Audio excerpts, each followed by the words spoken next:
Hi hello welcome to our channel. So నాన్ వేషణ నువ్వేం మాట్లాడుతున్నావురా? అసలు ఏం మాట్లాడుతున్నావు నీకు కొంచెమైనా అర్థమవుతుందా? శివాజీ గారు అన్నదేంటి?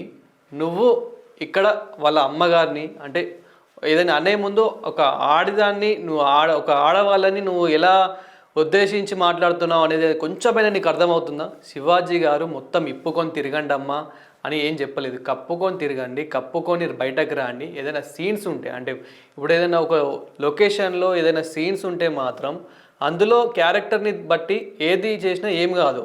సో క్యారెక్టర్ని బట్టి ఎలా చేసినా పర్లేదు. కానీ అతను ఏమన్నాడు బయటకు వచ్చినప్పుడు దాన్ని కూడా ఎందుకు అలా అన్నాడు? మొన్న రీసెంట్గా నిధి అగర్వాల్ బయటకు వచ్చింది. తన పరిస్థితి ఎలా ఉంది, అక్కడ ఎలా జరిగింది అది చూసావు కదా. చూసినప్పుడు ఇంకేమంటున్నావు? ఇప్పుకొని తిరగండి అంటున్నావా నువ్వు? కొంచెమైనా బుద్ధి ఉండాలి నీకు. అసలు ఏం మాట్లాడుతున్నావు నీకైనా అర్థమవుతుందా? హిందూ దేవుళ్ళ గురించి మాట్లాడుతున్నావు, గరికపాటి గురించి. అసలు అతని ఏజ్ ఏంటి? నువ్వు అతన్ని తిట్టే ఏం కోసేయాలంటున్నావు నువ్వు? కొంచెమైనా అర్థమవుతుందా నీకు? అతని వల్ల ఎంతమంది ఎన్ని నేర్చుకుంటున్నారనేది నువ్వు చూస్తున్నావా? నెగటివ్ ఉంటుంది రా భయ్. నెగటివ్ ఏంటి? ఒక 1 or 2 నెగిటివ్ ఉంటే అందులో అతని పాజిటివ్ ఎంత ఉంది, అతను ఎంత బాగా చెప్తున్నాడు, అతని వాళ్ళు ఎంతమంది మారుతున్నారు అది చూస్తున్నావు నువ్వు. ఏది జస్ట్ 2-3 చిల్లరగాళ్ళని జస్ట్ ఒక బెట్టింగ్ యాప్స్లో వాళ్ళను కొంచెం మేనేజ్ చేయగానే పెద్ద హీరో అయిపోయినా, తోపు అయిపోయినా, తుర్మ అయిపోయినా అనుకుంటున్నావా? నీ పతనం స్టార్ట్ అయింది. నీకు అర్థమవుతుందా? ఆల్రెడీ ఫాలోవర్స్ ఎంతమంది తగ్గుతున్నారు, ఆల్రెడీ నీ సబ్స్క్రైబర్స్ ఎంతమంది తగ్గుతున్నారు అనేది చూసినావు కదా. ఇంకా ఇక్కడ శివాజీ గారిని వాళ్ళ అమ్మగారిని తిడుతూ నువ్వు తిడుతున్నావా? అతను ఏమన్నాడు? జస్ట్ అతని క్షమాపణ కూడా అడిగింది, అయినప్పటికీ నువ్వు వీడియోలు ఆపలేదు. ఇప్పుడు అతన్ని నేను అన్నదానికి నేను ఫాలోవర్ అంట అని చెప్పేసి మళ్ళీ క్షమాపణ అడుగుతున్నావా? ఏంటి అంటే క్షమాపణ అడిగితే ఇక్కడ కరిగిపోతారనుకుంటున్నావా? నువ్వు ఇంకొకటి ఏమంటున్నావు? రేపులు చేసేది ప్రతి ఒక్కరు హిందువులా? ఏం చూస్తలేవా? హిందువులు చేస్తే వాళ్ళకి శిక్ష పడతలేదా? ఇంకొకటి అక్కడ బయట నువ్వు చేస్తలేవా? నువ్వు చేసేది ఏంది? 14 ఏళ్ళ అమ్మాయితోని మరి నువ్వు చేసేది ఏంది? దాన్ని ఏమంటారు? ఇంకా ఒక్కసారి ఇందామండి. ఇంకా వీళ్ళు ఏమేమి మెయిన్ పాయింట్స్ మాట్లాడుతున్నాడు ఏంటి అనేది అయితే ఒక్కసారి మనం విందాము.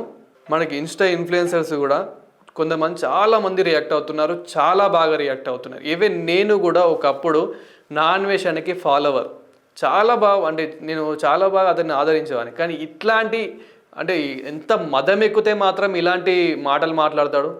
ఈడు ఒక మొగోడు అనుకుంటున్నాడా, మొనగాడు అనుకుంటున్నాడా?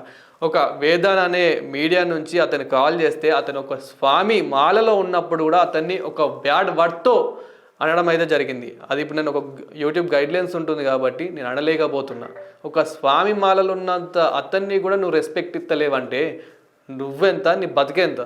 ఒక్కసారి చూడు. కాల్ మీ పటేల్ సార్ అని చెప్పేసి ఒక ఇన్స్టా ఇన్ఫ్లుయెన్సర్ ఉంటాడు, అతను స్పష్టంగా పెట్టాడు. ఈ వీడియో లాస్ట్ దాకా చూడు. నాన్ వేషణ ఎంత కంటే హిందూ ఆడపిల్లలు, క్రిస్టియన్ ఆడపిల్లలు, ముస్లిం ఆడపిల్లలు, చిన్న పిల్లలు, ముస్లిం మామూలు చీరలు పట్టుకున్న వాళ్ళు, పద్ధతిగా ఉన్న వాళ్ళు చేస్తున్నారు. ఎవరు చేస్తున్నారు? ఈ హిందువులు. నువ్వు చూసినావా వచ్చి ఈ హిందువులు? అవును భయ్, హిందువులు చేసిర్రు, దానికి నువ్వు పోరాడు, కొట్లాడు.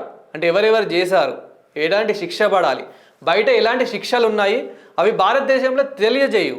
అంతేగాని నువ్వు హిందువులు చేశారు, హిందూ దేవతలని కూడా ఉద్దేశించి మాట్లాడినావు. అది కూడా ఉంది ఆడియో, అది కూడా వినిపిస్తా. ప్రతి అమ్మాయిని కామంతో చూసే నువ్వు, పోయిన ప్రతి దేశంలో అమ్మాయిలతో వండుకునే నువ్వు రేపుల గురించి మాట్లాడుతున్నావు, హిందువుల గురించి మాట్లాడుతున్నావు. ప్రాబ్లం ఇక్కడ అమ్మాయిలు, నాకైతే ప్రాబ్లం లేదు.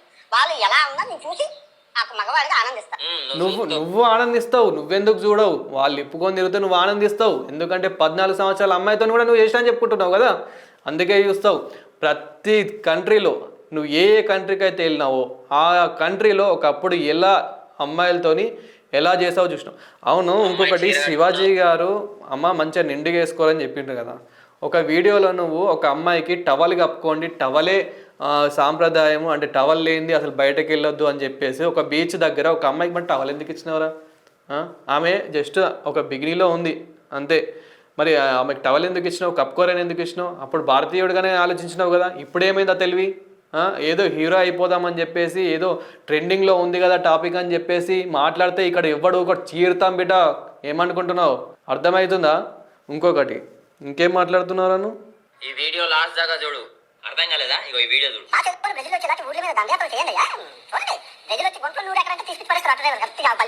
చాలా బాగుంటారు, అందుకే మళ్ళీ చూస్తాను కదా, మామూలుగా ఉండాలన్నమాట. All beautiful men, waiting for men అన్నమాట. మీరు కొంచెం పుణ్యం కట్టుకోండి. అది పుణ్యం. బిడ్డ ఇందులో నుంచి వస్తుంది, ఎంత చిన్న కన్నంలో నుంచి, ఎంత గొప్పది. అంత గొప్ప అవయవాన్ని నువ్వు ఇంటర్నేషనల్ పిచ్ అని వాడినవు. నువ్వు అమ్మాయిల గురించి మాట్లాడుతున్నావా? చూపించాక అదే ఒక ఆటగాడిగా ఇలా చూపిస్తాను. The most toxic person of the decade ఎవరైనా ఉన్నారంటే అది ఈయననే. ఏది ట్రెండింగ్ ఉంటే అది ముందు వెనక ఏం తెలుసుకోకుండా, రీసెర్చ్ చేయకుండా, నోటికి ఎంత వస్తే అంత అడ్డు అదుపు లేకుండా మాట్లాడతారు. ఆ బెట్టింగ్ విషయంలో అవతల వాళ్ళని తిట్టడం వల్ల ఫాలోవర్స్ వస్తారన్న లాజిక్ పట్టుకొని ఏది ట్రెండింగ్ ఉంటే అది. మన దేశాన్ని తక్కువ చేసి మాట్లాడినాడు, అవతల వాళ్ళ తల్లులను లకారాలతో దూషించినాడు. ఈ రోజున పెద్ద మనిషిలా వచ్చి ఉమెన్ గురించి మాట్లాడుతున్నాడు. ఆ ఉమెన్ గురించి మాట్లాడే దాంట్లో కూడా మాటకు ముందు మాటకు తర్వాత లకారాలతో దూషిస్తున్నాడు. అసలు ఉమెన్ ని లకారాలతో దూషించే నీకు ఉమెన్ గురించి మాట్లాడే హక్కు ఎట్లుంది? గరికపాటి నరసింహారావు గారిని బూతులు తిడుతున్నావు, సీతమ్మ తల్లిని అవమానిస్తున్నావు, ద్రౌపది దేవిని అవమానిస్తున్నావు. సీతమ్మ తల్లిని ఎత్తుకెళ్లినందుకే రావణ సంహారం జరిగింది. ద్రౌపది దేవిని విన్నావా ఎంతమందిని అవమానిస్తున్నావు అనేది? ఇంకొకటి, నీకున్న అమ్మాయిల ఫాలోవర్స్లో కూడా వాళ్ళు ఎలా ఫీల్ అవుతున్నారు నువ్వు మాట్లాడాక అనేది ఒక్కసారి నీతో మాట్లాడిన వాళ్ళే విన్నావు. అంటే కొంచెం అభిమానం ఉండేది, మీ కంటెంట్ బాగుండేది, ఇప్పుడు అసలు నేను చూడట్లేదు. అది నువ్వు ఎవ్వనికి నచ్చట్లేదు ఇప్పుడు. అది నువ్వు వెనుకకు తీసుకున్నావు అంటే చెప్పుతోని కొట్టి సారీ అంటే సరిపోతుందా? హిందువులని ఏ విధంగా మాట్లాడినావు కొంచెమన్నా అర్థమవుతుందా?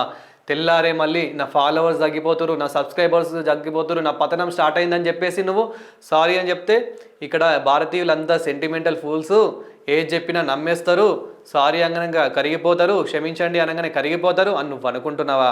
ఏది శివాజీ గారు తీసుకున్న సారీ వెనుక నువ్వు తీసుకున్న సారీ అంతా ఒకటే అనుకుంటున్నావా? బిడ్డా ఏమేమి మాట్లాడినావు అన్నీ రికార్డ్ అయి ఉన్నాయి. ప్రతి ఒక్కటి సోషల్ మీడియాలో వైరల్ అవుతుంది, ప్రతి ఒక్కటి సోషల్ మీడియాలో సేవ్ అయి ఉంది, ప్రతి ఒక్కటి ఉంది నీ గురించి. నువ్వు ఒక్కసారి భారతదేశం కచ్చియోడు ఒక్కొక్కడు ఉరికిచ్చి కొడతాడు. చెప్తున్నా, ఈ హిందువుల గురించి ఇంకొకసారి ఏమైనా మాట్లాడే ముందు గుర్తుపెట్టుకో, అస్సలు బాగోదు.